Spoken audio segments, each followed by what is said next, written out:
welcome to another episode of The Couch with me, your host Adjoa Yeboah. This show is proudly sponsored by Bell Aqua. Today on The Couch, I have a wonderful gentleman who is a DJ and a radio personality. But before I introduce my guest, let's go for a quick commercial break. We'll be right back.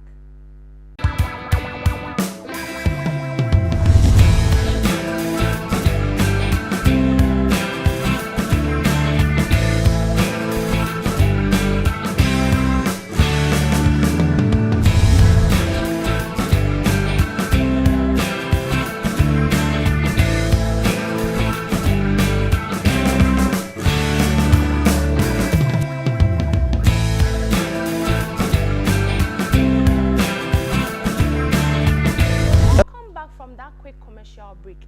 As I said earlier, I have with me a gentleman who is a DJ, a lecturer, and a radio personality. He is in the person of DJ Flexy. Welcome, sir. Thank you very much, my sweet, looking, beautiful, gorgeous, young, pretty presenter. Thank you, sir. Welcome.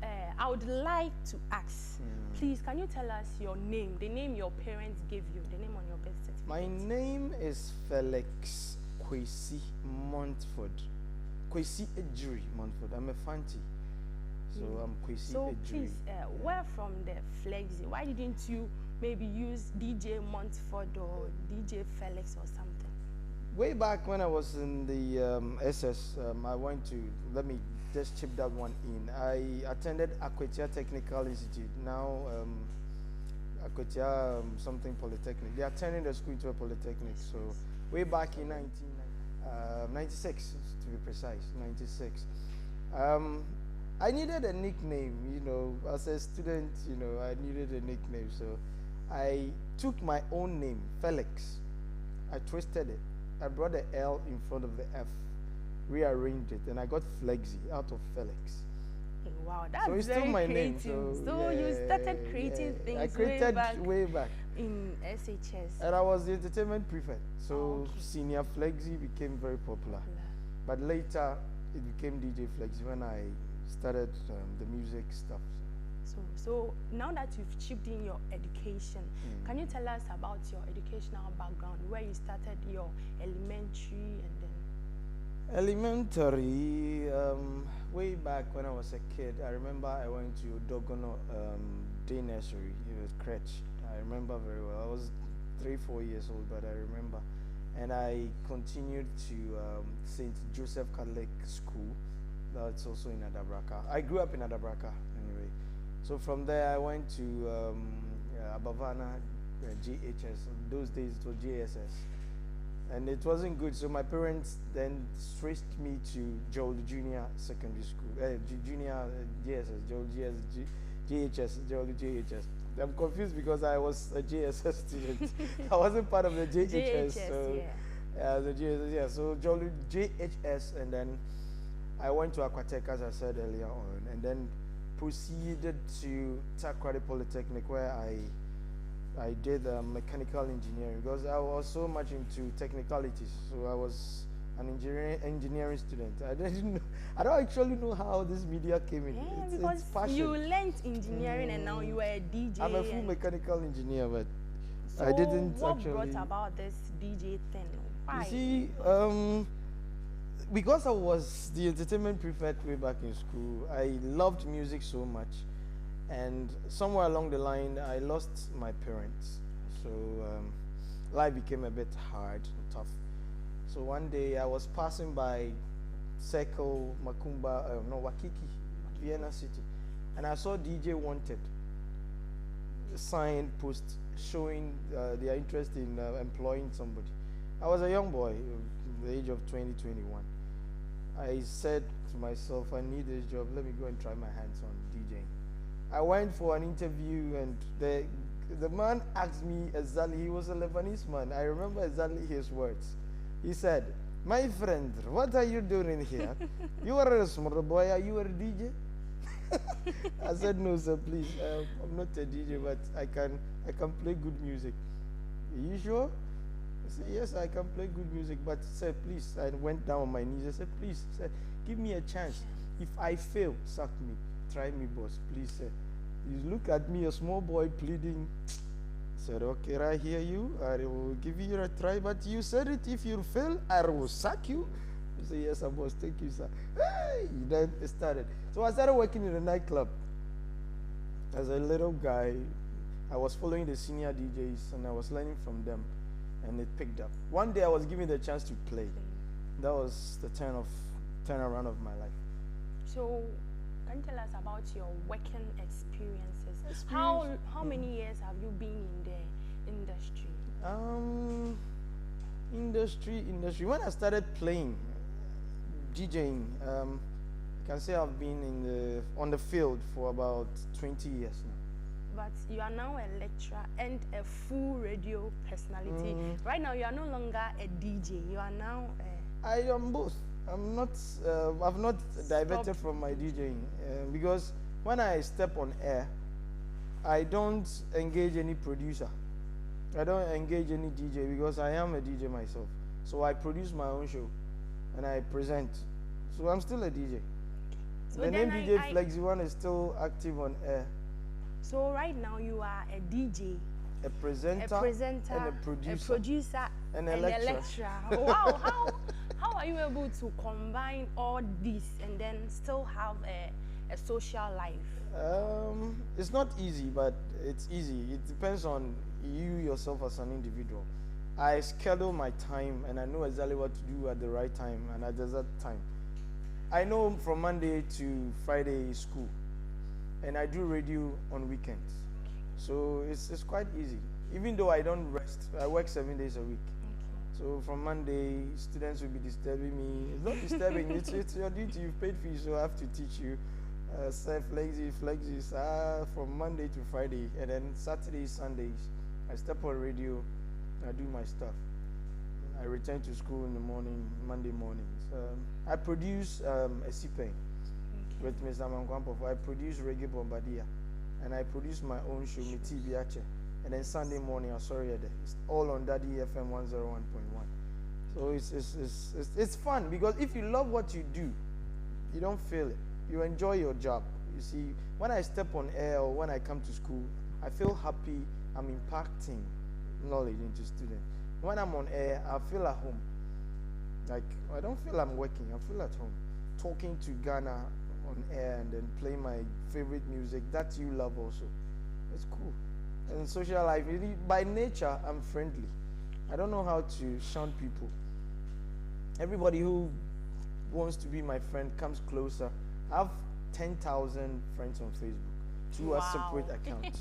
Yeah, I meet people a lot, and everybody seems, oh wow, so you are that cool. Say, yeah, what is life? I don't lift my shoulders high. I know one day I'll be buried. So life is cool and easy for me. So that is me. I'm so simple. Yeah. So let's switch into your family life, your parents, and then how many siblings you had. My dad married 3 wives and had 13 kids. I'm the last but one. So I have a lot of siblings. Even though we've lost 2, but I'm the last but one. So you can imagine. It's a very big family. I can imagine. So who were the people you looked up to whilst you were growing up? Your role models? This is a very difficult question, because I can tell you point blank that I don't have any role model. Really? Yeah. Not even your parents? Oh, okay. When I told you talking about in the industry, like looking up to someone in the industry. No, that one didn't know. But my mom was my inspiration. She encouraged me. My dad opposed my DJing before he passed on. I started DJing as a little boy, crowd. I loved radio and gadgets. So this Akasanoma radio tape, I'm always with the radio set. When I was a little boy, I loved radio. And let me go back a bit. During my secondary school days or SS days, when I was given my pocket money to go to Aquatech, before I find myself on campus, I might have spent all my pocket money on cassette. You know cassette? Yeah, that's I buy cassettes when I'm sitting in the bus waiting, and New Plan Station, those days, it wasn't CDs or cassette. You know, the that tape. Yeah. I buy a lot of them. And I spent all my pocket money, almost all my pocket money on buying tapes. Before I get to school, I'm broke. And I had this Walkman. You know Walkman? Have you seen a Walkman before? With a headphone.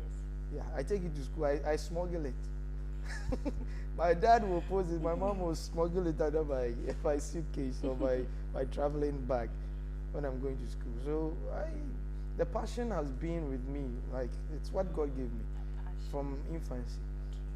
Well, on that note, let's go for a musical break. We'll be right back.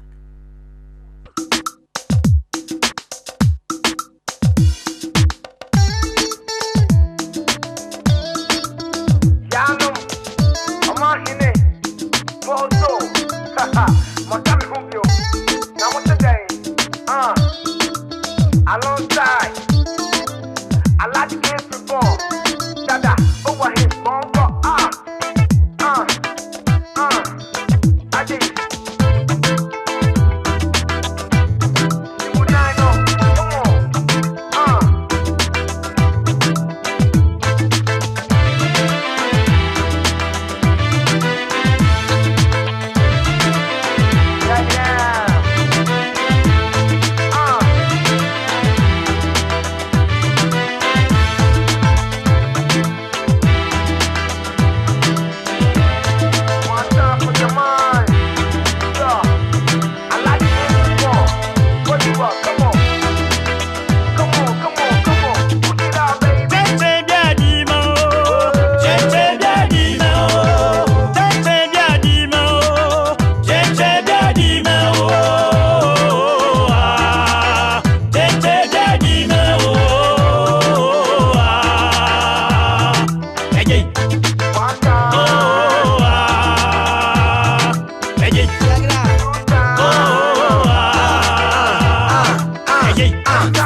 DJ Flexi. Yes, madam.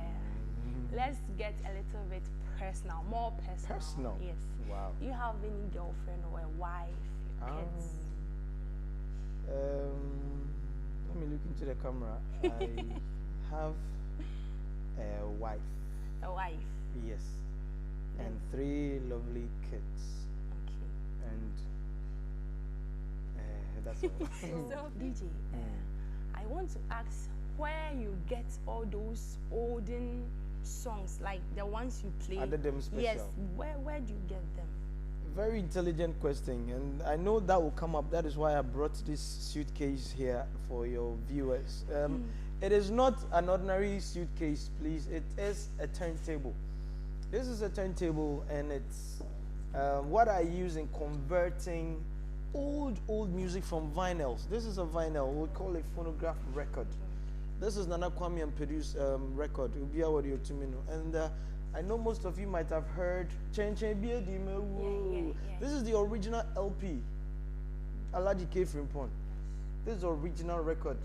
And to play it, okay, before that, this is a 30, this is a 45 record. And this is a bit broken. Okay, let me use this one. Nana Kwame and produced record. Let me get it out of the case. This is a 33 RPM record. So to play it, most of you might have seen it before. So how I get the addendum is, because I love my show, I bought this to convert. So I put it on the turntable, it's still working.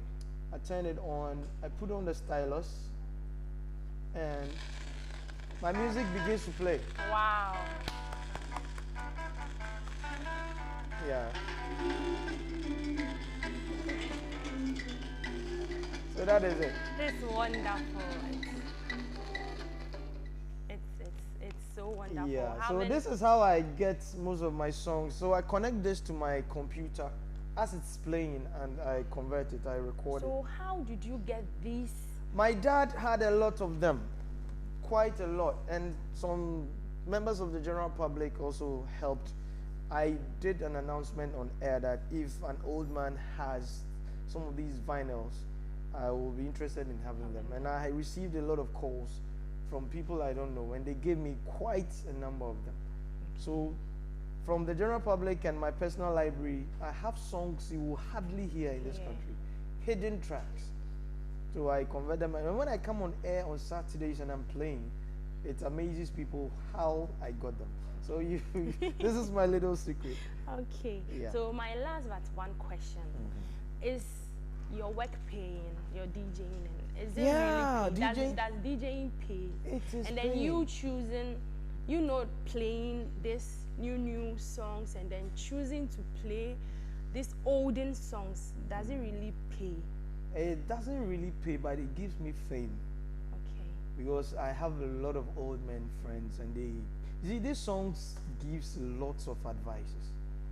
You can't be playing Shatawale's song at a funeral when the body is being laid in state. Yes. These are the songs, the gospel type, the olden gospels, and these a yasinyum, that is most of you will say that. Yes.